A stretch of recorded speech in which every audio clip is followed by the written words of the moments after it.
10 में दूसरेगा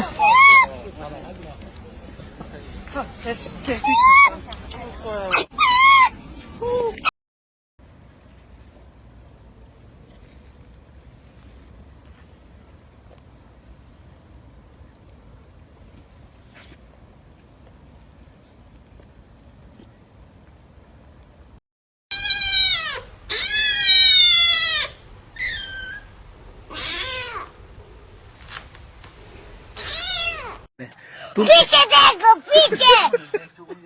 पीछे तो देखो किधर किधर किधर उधर देखो